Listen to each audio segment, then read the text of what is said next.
దొరికిన వాడిని తురుముదాం, దొరకని వాడిని తరుముదాం. ఇలాంటి డైలాగు ఎవరి నోటు నుంచి మాట్లాడితే పేలిద్దనే సంగతి ప్రతి ఒక్కరికి తెలుసు. ఆ హీరో ఎవరంటే నందమూరి బాలయ్య. నందమూరి బాలకృష్ణ నటించిన గౌతమిపుత్ర శాతకర్ణి. ఈ సినిమాకి దర్శకుడు క్రిష్. వీళ్ళిద్దరి కలయికలో వచ్చిన గౌతమిపుత్ర శాతకర్ణి ఈ సినిమా గురించి చెప్పాలంటే కొన్ని అద్భుతమైన విశేషాలు ఉన్నాయండి. ఏంటంటే ఇక్కడ మనం దర్శకుడు గురించి ఒకసారి చెప్పుకోవాలండి. ఎందుకంటే కేవలం 79 రోజులలో ఈ సినిమాని పూర్తి చేశారనమాట. అంతేకాకుండా ఈ సినిమాకి బడ్జెట్ మొదట్లో 70 కోట్ల రూపాయల బడ్జెట్ అనుకున్నా, సినీ వర్గాల నుంచి వచ్చిన సమాచారం ప్రకారం చూస్తే ఈ సినిమాకి బడ్జెట్ 50 కోట్ల రూపాయల బడ్జెట్ మాత్రమే ఈ సినిమాకి పెట్టినట్టుగా తెలిసిందనమాట.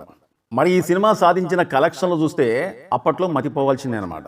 దాదాపు 78 కోట్ల నుంచి 80 కోట్ల రూపాయల వరకు ఈ సినిమా కలెక్షన్లు సాధించి పెట్టిందండి.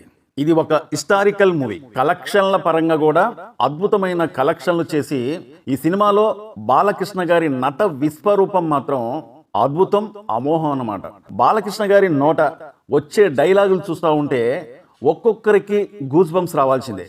థియేటర్లో మాత్రం నందమూరి బాలకృష్ణ అభిమానులు అతని నటన చూసి పొంగిపోయేవాళ్ళనమాట. మరి వీళ్ళ కాంబినేషన్లో మరొక సినిమా ఎప్పుడు వస్తుందా అని చెప్పి చాలా కాలం కానుంచి ఎదురు చూసే ప్రేక్షకులు, అభిమానులు చాలా మంది ఉన్నారు. మరి ఆ రోజు కూడా రానే వచ్చేసిందని చెప్పుకోవచ్చు అనమాట. ఈ సినిమా ఎప్పుడు ప్రారంభమైందో ఈ వీడియో చివరి వరకు చూడండి, చెప్పడానికి నేను ప్రయత్నిస్తాను. గౌతమిపుత్ర శాతకర్ణి ఈ సినిమాని దర్శకుడు క్రిష్ ఒక ఛాలెంజ్ గా తీసుకుంటానే చెప్పొచ్చండి. ఎందుకంటే బాలకృష్ణ గారి కెరియర్లోనే, అంటే సినిమా కెరియర్లోనే అతని 100వ సినిమా కాబట్టి 100వ సినిమాకి బాలకృష్ణ గారు క్రిష్ గారికి అవకాశం ఇచ్చిండన్న ఉద్దేశంతోనే ఒక హిస్టారికల్ మూవీతోని బాలకృష్ణ గారికి మంచి బ్లాక్ బస్టర్ హిట్ అందిద్దామన్న ఉద్దేశంతోనే దాదాపు 79 రోజులల్లే ఈ సినిమాని పూర్తి చేశారండి. ఎందుకంటే ప్రతి ఒక్క హీరోకి 100వ సినిమా కావచ్చు, 50వ సినిమా కావచ్చు, లేకపోతే 150వ సినిమా కావచ్చు, ఇలాంటి సంఖ్య వచ్చినప్పుడు జీవితంలో మరచిపోలేని ఒక మంచి బ్లాక్ బస్టర్ హిట్ అందిద్దామని ప్రతి ఒక్క హీరోకు ఉంటుందండి. ఎందుకంటే అసలు ఆ సంఖ్య అనేది రావటమే ఎక్కువ. అంటే దాదాపు 100వ సినిమా అంటే ప్రతి ఒక్కరు కూడా ఆ కథని ఆచితూచి ఎన్నుకుంటారు, ఒక ఛాలెంజ్గా తీసుకుంటారు. అది హీరో కావచ్చు, లేకపోతే డైరెక్టర్ కావచ్చు. ఎట్లయినా ఒక హిస్టారికల్ సినిమా తీసి బ్లాక్ బస్టర్ హిట్ అందిద్దామన్న ఉద్దేశంతో బాలకృష్ణ గారు ఎప్పుడైతే క్రిష్ గారికి అవకాశం ఇచ్చారో ఆ అవకాశాన్ని సద్వినియోగం చేసుకున్నదే కాకుండా ఓన్లీ చాలా తక్కువ రోజులలో 79 రోజులలో ఈ సినిమాని పూర్తి చేసి ఒక సంచలనమే సృష్టించిందండి దర్శకుడు క్రిష్.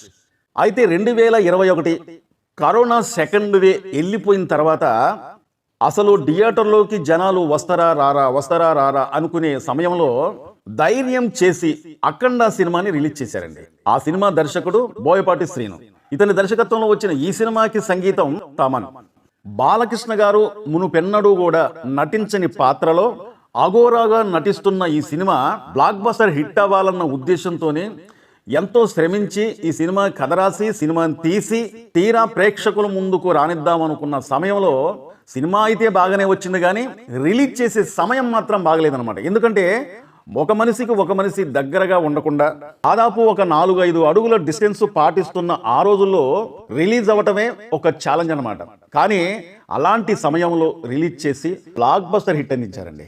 ముఖ్యంగా అంత బ్లాక్ బస్టర్ హిట్ అవ్వడానికి కారణం ఏంటంటే బాలయ్య బాబు అభిమానులు. ఆ సినిమాకి సంబంధించిన బీజిఎం, బ్యాక్గ్రౌండ్ బీజిఎం మాత్రం ఓ రేంజ్ లో ఉందని చెప్పుకోవచ్చండి. అసలు సినిమా థియేటర్లో ఆ బీజిఎంకి వచ్చిన రెస్పాన్స్ మాత్రం మామూలుగా లేదనమాట. అఖండ సినిమాకి తమన్ అందించిన ఈ బీజిఎం మాత్రం ఓ రేంజ్ లో ఉందని చెప్పొచ్చు. అఖండ సినిమాకి సీక్వెల్ అఖండ 2 బోయపాటి దర్శకత్వంలో వచ్చిన అఖండ 2 సినిమా మాత్రం ఆశించినంత విజయాన్ని సాధించలేకపోయిందండి. ఎన్నో అంచనాలతోని విడుదలై దాదాపు 200 కోట్ల రూపాయల బడ్జెట్ పెట్టారని ఆ మధ్యలో సోషల్ మీడియాలో కొన్ని వార్తలు వచ్చాయన్నమాట. కానీ అనుకున్నంత ఇదిగా ఆ సినిమా ఆడకపోవడం వల్ల చాలా మంది దర్శకుడి పైన విమర్శలు కూడా చేశారనమాట. ఇక్కడ బాలకృష్ణ గారి ఒక మంచి అలవాటు ఏంటంటే దాదాపు అతను సినిమా కెరియర్ నుంచి ఇప్పటి వరకు సినిమా ఫ్లాప్ హిట్లతోని అతనికి పని లేదు. ఎందుకంటే ఆ సినిమా ఫ్లాప్ అయినా, హిట్ అయినా, యావరేజ్ అయినా, సూపర్ హిట్ అయినా, బంపర్ హిట్ అయినా, బ్లాక్ బస్టర్ హిట్ అయినా సరే వెంటనే మరొక సినిమాని లైన్లో పెట్టడం అతనికి అలవాటు అనమాట. గోపీచంద్ మలినేని దర్శకత్వంలో ప్రస్తుతం NBK 111 గా పిలుస్తున్న ఈ సినిమాని లైన్లో పెట్టారండి. ఈ సినిమాని లైన్లో పెట్టారు, ఆ షూటింగ్ జరుగుతూనే ఉంది. మరొక సినిమాకి కూడా బాలకృష్ణ గారు సిగ్నల్ ఇచ్చినట్టుగా తెలుస్తుందండి. ఆ సినిమా దర్శకుడు ఎవరో, నిర్మాత ఎవరో త్వరలోనే తెలుస్తుంది. ప్రస్తుతం ఆ సినిమా NBK 112. ఆల్రెడీ ఒక సినిమా షూటింగ్ జరుగుతూనే ఉంది, మరొక సినిమాని లైన్లో పెట్టారు. అంతేకాకుండా ఈ వీడియో మొదట్లో నేను ఒక మాట చెప్పాను, అదేంటంటే క్రిష్ దర్శకత్వంలో మరో సినిమా రాబోతుంది. ఒక అద్భుతమైన కథతోనే క్రిష్ గారు బాలకృష్ణ గారికి వినిపించారట ఈ మధ్యకాలంలో. ఆ కథ విన్న తర్వాత బాలకృష్ణ గారు ఓకే చేసేసారట. ఎందుకంటే ఆ కథ బాలకృష్ణ గారికి బీభత్సంగా నచ్చేసిందటండి. ఆ కథ మరి హిస్టారికల్ సినిమానో, పొలిటికల్ బ్యాక్గ్రౌండ్ ఉండే సినిమానో, లేకుంటే బాలకృష్ణ గారి పవర్ఫుల్ డైలాగులతోనే ఉండే రాయలసీమ నేపథ్యంలో నడిచే కథలాగుంటదేమో మనకు తెలియదు. కానీ ఈ సంగతి తెలిసేలాటికి మరి కొన్ని రోజులు సమయం పట్టొచ్చు. కానీ వీళ్ళిద్దరి కాంబినేషన్లో మరో సినిమా వస్తుంది అనగానే అభిమానుల ఆనందానికి ఇక హద్దులు లేవన్నమాట.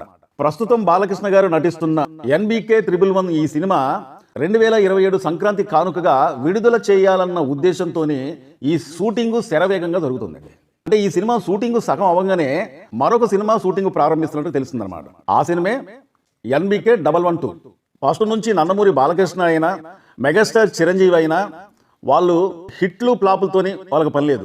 సినిమాలు వెంటనే అంటే ఒక సినిమా షూటింగ్ జరుగుతుండగానే మరొక సినిమాని లైన్లో పెట్టడం, మరికొన్ని సినిమాలను కథ వినటం, సంతకాలు చేయటం, నిర్మాతలకు మాట ఇచ్చేయటం, ఆ సినిమాని ఎవరు చేస్తారా ఏందని చెప్పి డైరెక్టర్ని పురమాయించుకోవటం, ఇవన్నీ కూడా ఒకవైపు మెగాస్టార్ చిరంజీవి గారికైనా, నందమూరి బాలకృష్ణ గారికైనా మొదటి నుంచి అలవాటే అన్నమాట. ఇక్కడ నేను చెప్పేది ఏంటంటే సీనియర్ అగ్ర హీరోలు ఏ విధంగా అయితే పాటిస్తున్నారో అదే విధంగా మన తెలుగు యువ హీరోలు కూడా పాటిస్తే, అంటే ఒక సంవత్సరానికి, ఒక ఏడాదికి దాదాపు 2-3 సినిమాలు కూడా చేయొచ్చు అన్నమాట. మన యువ హీరోలు ఒకసారి చూసినట్లయితే ఒక్క కథ ఎన్నుకొని ఆ సినిమా షూటింగ్ అనేది ప్రారంభించారంటే సంవత్సరాలు కూడా ఆ సినిమాని సాగదీసుకుంటూ పోతూనే ఉంటారన్నమాట. పెద్దలు ఒక మాట అంటూ ఉంటారు, కర్ర ఇరగదు పాము చావదు అని. అదే విధంగా వీళ్ళ సినిమాలు కూడా తొందరగా సినిమాలు చేయరు, ప్రేక్షకుల ముందుకు ఆ సినిమాలు తొందరగా రావు. ఒక డైరెక్టర్ దగ్గర దాదాపు 3-4 సంవత్సరాల దగ్గర కూడా పార్ట్ 1, పార్ట్ 2 ఇలాగ సినిమాలు చేసుకుంటూ ఒకే డైరెక్టర్ దగ్గర కొన్ని సంవత్సరాల పాటు ఆగిపోయి ఒక్క సినిమానే దాదాపు ఒక 2-3 సంవత్సరాల తర్వాత ఒక్క సినిమా మాత్రమే వస్తుందన్నమాట. ఈ సాంప్రదాయం అనేది దర్శకుడు రాజమౌళి గారి నుంచి వచ్చిందండి. ఎప్పుడైతే దర్శకుడు బాహుబలి 2 ఈ సినిమాలు తీసిండో ప్యాన్ ఇండియా అంటూ మన తెలుగు యువ అగ్ర హీరోలు మొత్తం కూడా ఈ మ్యానియాలో, ఈ ఉచ్చులో పడిపోయి వాళ్ళు సినిమాలు చాలా స్లోగా చేసుకుంటూ సినిమాలు రిలీజ్ కూడా ఒక 2-3 సంవత్సరాలు గ్యాప్ ఇచ్చే ఒక్కొక్క సినిమా రిలీజ్ అవుతుందన్నమాట. అయితే మన తెలుగు యువ హీరోలు ఇప్పటి వరకు ఎన్ని సినిమాలు చేశారో, చిరంజీవి గారు, బాలకృష్ణ గారు ఇప్పటి వరకు ఎన్ని సినిమాలు చేశారో మనం ఒకసారి చూసినట్లయితే మొట్టమొదటిగా పవన్ కళ్యాణ్ గారు 29 సినిమాలు ఇప్పటి వరకు విడుదలైనాయి అనమాట. తర్వాత మహేష్ బాబు గారు 29 సినిమాలు ఇప్పటి వరకు రిలీజ్ అయినాయి. అంటే పవన్ కళ్యాణ్ గారు, మహేష్ బాబు గారు ఒకటే సంఖ్య అనమాట. అలాగే అల్లు అర్జున్ గారు ఇప్పటి వరకు 22 సినిమాలు విడుదలైనాయి.